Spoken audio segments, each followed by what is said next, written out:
시간에는 우리 존께 원로 목사님이신 강원 목사님 나오셔서 성서의 감사설 정신이라고 하는 제목의 말씀으로 선포해 주시겠습니다.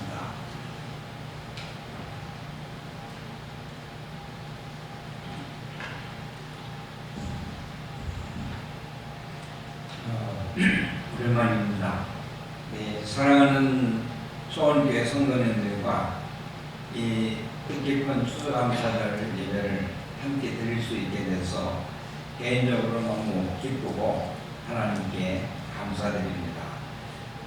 듣기로 한 주간 동안 특별 새벽 기도회를 하셨다고 얘기 들었습니다. 수고들 많이 하셨고요.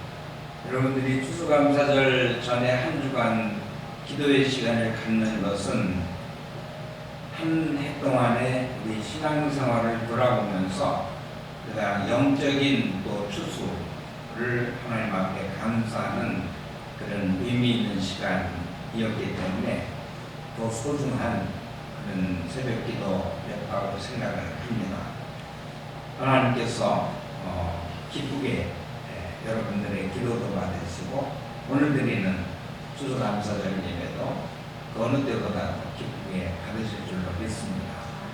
오늘 추수감사절 이 절기를 통해서 주님의 사랑과 또 칭찬과 축복이 교회와 여러분들 삶 위에 충만하기를 주님의 이름으로 축복합니다. 2020년은 코로나19 질병의 대유행으로 삶의 많은 변화를 경험하고 있습니다. 특히 경제 활동에 많은 어려움을 겪는 한 해의 삶이 되었습니다. 실업과 실직을 경험하는 사람들의 고통이 여전히 우리 사회의 아픔이고 과제입니다.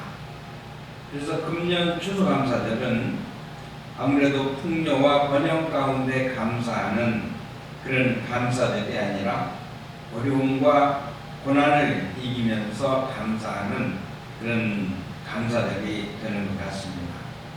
한국의 사상가인 함석헌 선생은 역사의 혼란은 국민을 일깨우는 신의 섭니다 이런 말을 했습니다. 구약 성서의 많은 이야기가 이런 교훈을 주고 있습니다. 이스라엘 민족과 나라의 위기는 하나님 앞에서 말씀을 거역하는 죄를 범하고 이웃을 향해 탐욕과 거짓, 억압과 착취 등의 죄를 범한 결과로 주어지는 그런 일이었음을 성서는 교훈하고 있습니다. 오늘 우리의 혼란은 우리의 죄를 깨우쳐 주시는 하나님의 섭리가 있다는 사실을 고백하면서 추수감사절 절기를 지켜야 하겠습니다. 모든 감사가 다 올바른 감사일까요?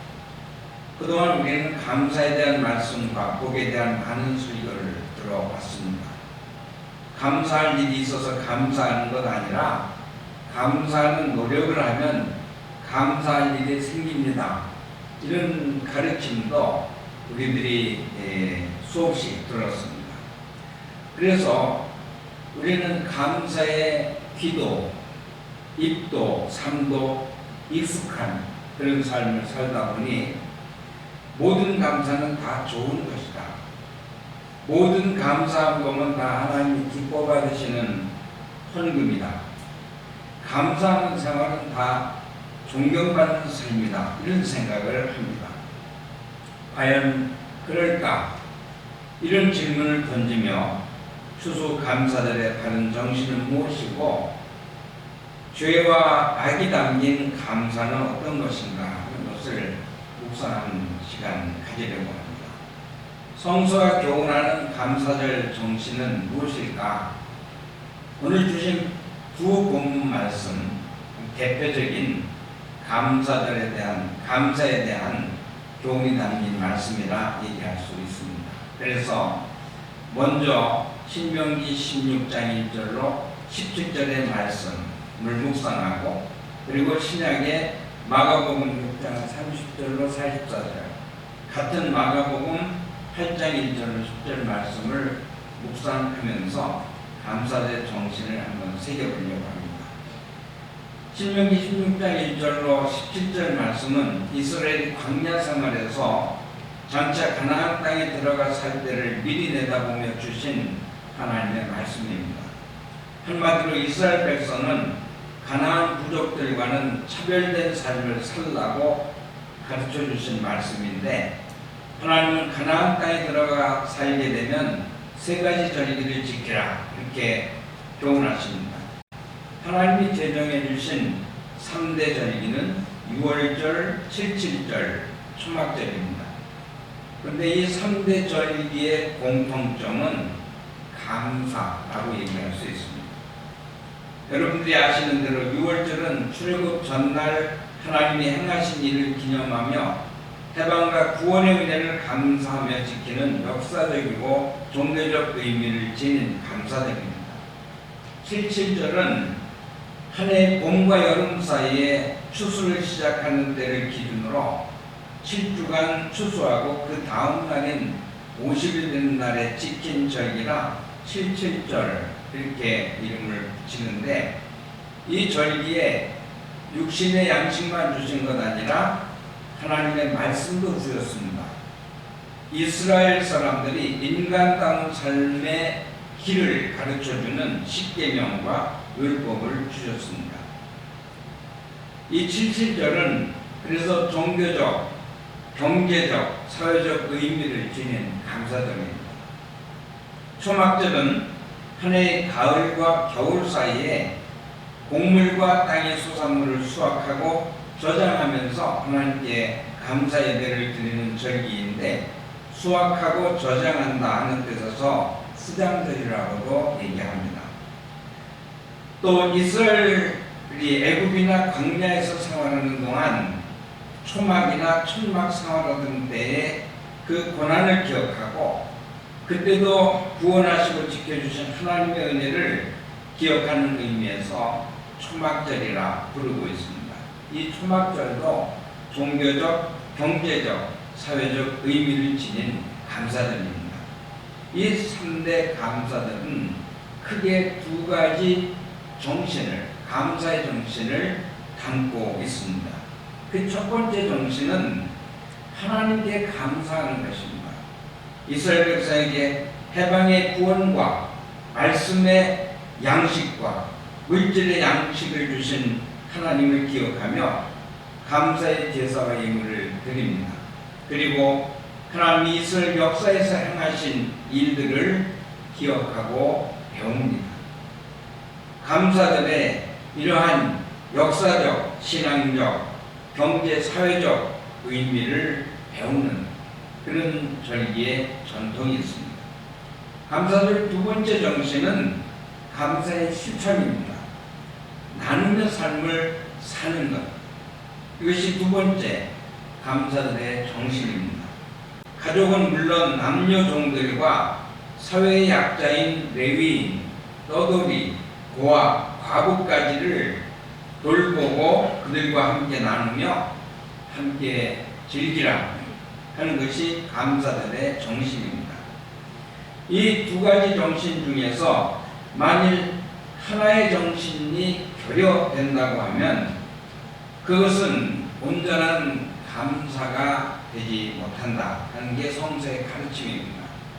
하나님께만 감사하고 사회적 약자에게 무관심하고 나누지 않거나 사람들끼리만 축제를 즐기고 하나님께 감사하지 않는 것은 둘 다 잘못된 감사들이 됩니다. 성서 시대의 사회적 약자는 누굽니까? 보면은 남녀 종들, 레위인, 떠돌이 나그네, 고아와 과부였습니다. 그러면 오늘 우리 시대의 사회적 약자는 누구일까요? 갑질의 대상인 모든 계층의 을들, 사회적 약자죠. 금년 같은 경우 실직자, 실업자들이 늘어났는데 사회적 약자입니다. 외국인 노동자, 어린이, 여성, 노인, 이런 분들이 우리 시대의 약자입니다. 이들과 나눔이 있을 때 하나님께 드리는 감사는 진정한 감사가 된다. 이 성서의 정신입니다. 이제 신약 성서 감사절 정신을 잠깐 살펴보겠습니다. 예수님이 행하신 급식 이야기 여러분들이 잘 아십니다. 오병이어로 5,000명을 먹이신 이야기, 7병이어로 4,000명을 먹이신 이야기. 지금까지 우리는 이 말씀을 어떻게 이해하고 믿었느냐 하면 이것은 예수님이 행하신 기적이야, 능력의 사건이야, 이렇게만 우리는 믿어왔습니다. 예수 믿으면 기적을 행하는 예수님의 능력이 나에게도 일어날 수 있다, 또는 복을 받을 수 있다, 이렇게 기적과 능력만을 믿어왔습니다. 그러나 이런 믿음이 예수님께서 급식 기적을 행하며 사람들에게 기대한 믿음일까요? 한번 생각해 볼 필요가 있습니다. 성서는 아니다, 이렇게 얘기합니다. 예수님은 기적과 능력만 보기 원하는 사람들을 꾸짖으셨습니다. 5,000명을 먹이신 병행부인 요한복음 6장 26절을 보면 기적을 경험한 무리가 다음날 다시 예수께 나와 모여듭니다. 이 무리를 향해서 예수님이 이렇게 말씀하시는데, 내가 진정으로 너희에게 말한다. 너희가 나를 찾는 것은 표징을 보았기 때문이 아니라 빵을 먹고 배가 불렀기 때문이다. 표징과 빵이라는 단어가 대조되어 나옵니다. 이 말씀은 이런 뜻이에요. 너희가 기적을 보고 거기에 담긴 말씀을 깨닫기보다는 그 말씀을 깨달아서 나를 찾아온 것이 아니라 물질의 복을 받기 위해 나를 찾고 믿는 것이다, 이런 지적을 하신 겁니다. 기적을 보고 그 안에 담긴 말씀을 깨닫는 것과 기적을 보고 능력만 믿는 것은 큰 차이가 있습니다. 예수님이 행하시는 일을 우리말 성서는 기적 또는 표적, 표징, 이런 단어들을 사용하고 있는데 모두가 같은 말입니다. 이 말의 헬라어는 세메이온이라는 단어인데 영어에서는 이 말을 사인으로 번역합니다. 이 세메이온의 뜻은 메시지가 담겨있는 표적, 뜻을 담고 있는 표징, 그런 뜻이에요. 우리는 기적을 크게 이해를 하려고 하죠. 예를 들면 도로에 여러 가지 표적들이 있습니다. 빨간색, 파란색, 노란색 표적의 등이 있죠. 또 거리에 숫자들 표적판이 있습니다. 50, 60, 100 이런 숫자가 기록되어 있어요. 근데 이 표적들은 각각의 메시지를 담고 있습니다. 신호등의 색깔에 따라서 정지, 대기, 보행 또는 주행, 이런 메시지를 갖고 있고, 숫자 표적은 30km, 60km, 100km로 주행하라, 이런 메시지를 담고 있습니다. 만일 운전자나 보행자가 표적만 보고 메시지를 모른다면 무슨 일이 생길까요? 교통사고가 생기는 거예요. 신앙생활도 마찬가지입니다. 예수님이 행하신 표적, 거기에 담겨있는 메시지를 깨닫지 못하고 눈에 보이는 기적, 능력만 믿는 믿음은 잘못된 믿음과 잘못된 삶이 될 수 있습니다. 그러나 표적에 담긴 예수님의 말씀을 깨닫고 그 말씀대로 살 때 바른 믿음과 삶을 우리들이 살게 되는 것입니다. 5,000명 또는 4,000명을 먹이신 예수님의 급식 표적에 담긴 메시지는 무엇일까요? 그것은 구약성서의 3대 절기의 정신과 같은 정신이 담겨 있습니다. 두 급식 표적의 차이는 오병이어로 5,000명 먹이신 일은 예수님이 유대인들을 먹이신 사건이고, 7병이어로 4,000명을 먹이신 이 표적은 예수님이 이방인들을 위해서 먹이신 사건입니다. 이 두 급식 표적은 공통점이 있는데 감사절의 정신, 구약성서의 3대 감사절의 정신을 여기에도 담고 있습니다. 하나님께 감사하고 사람들과 나누는 감사, 이런 정신이 있는 거죠. 그래서 이 급식 표적은 사람은 빵으로만 사는 것 아니라 하나님의 말씀으로 살아야 한다. 이런 메시지를 담고 있습니다. 그러므로 하나님께 감사의 예배와 예물을 드리며 영의 양식인 말씀을 듣고 육의 양식인 물질을 나누며 함께 즐거움으로 감사절을 지켜야 하는 것이죠. 급식 표적은 또 하나님은 차별하지 않고 모든 사람을 사랑하신다. 이런 메시지가 담겨 있는 그런 기적이에요. 하나님은 유대인을 사랑하고 먹이실 뿐 아니라 이방인도 사랑하시고 먹이시는 분이시다. 따라서 하나님을 믿는 모든 사람들은 사람을 차별하지 말고 모든 사람을 사랑하고 그들과 함께 내가 가진 것을 나누며 감사하는 삶을 살라. 이런 교훈을 주는 게 기적의 사건이에요. 급식 표적은 보이지 않는 하나님께 감사하는 것이 구체적인 행위, 즉 나눔의 실천을 통해 이어져야 된다. 이런 의미를, 이런 교훈을 주고 있습니다. 보이지 않는 하나님께 향한 감사는 보이는 사람을 향해서 구체적으로 나타나야 하는데 특별히 가난하고 사회적으로 소외된 약자들을 돌보고 그들과 함께 나누는 삶으로 이어져야 한다 하는 것을 강조하신 것입니다. 이런 깨달음을 가지고 우리도 오늘 감사절을 지켜야 합니다. 만일 하나님께만 감사하고 사람들, 특히 사회에 약한 그런 사람들에게 하나님께로부터 받은 것을 주고 또 소유한 것을 나누는 이런 감사를 행하지 않는다면 그런 감사들은 거짓 감사들이 되고 감사의 죄를 범하는 것이 된다라고 하는 깨달음을 우리들이 가져야 되겠습니다. 한국교회는 대체로 11월 셋째 주일을 추수감사절로 지킵니다. 이건 미국의 전통을 따른 것인데 미국의 추수감사절 유래와 미담을 우리들은 잘 알고 있습니다. 그러나 미국 추수감사절에 미담만 있는 것 아니라 죄를 간직한 부끄러운 감사절이기도 하다 하는 것 우리가 알아야 됩니다.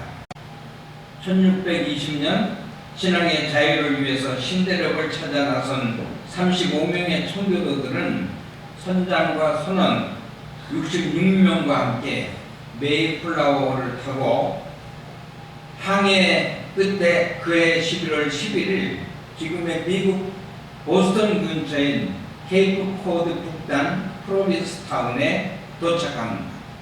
그들이 상륙하자마자 제일 먼저 한 일은 원주민 곳간에서 옥수수를 비롯한 식량을 훔치는 일이었습니다.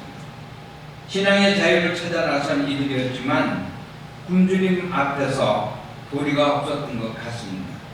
그리고 한 달 후 12월 21일 프로빈스 맞은편 플리머스에 정착존을 건설했는데 먹을 것이라고는 원주민들에게 훔친 양식밖에 없이 겨울을 나야 했습니다. 혹독한 겨울을 나면서 50명이 감기와 폐결핵으로 죽고 생존자는 51명만 남게 됩니다. 식량이 도난당하는 것을 안 원주민들이 이 낯선 백인 이방인들을 공격하러 그 마을을 갔다가 이 이방인 백인들이 처참한 생활을 하고 있는 것을 목격하고 오히려 식량과 겨울용 침구 등을 내주었습니다.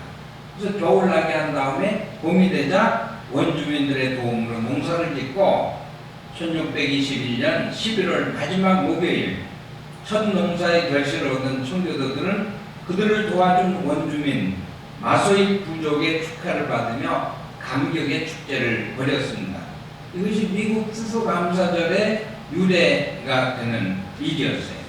그러나 진실된 감사는 이것으로 끝났습니다.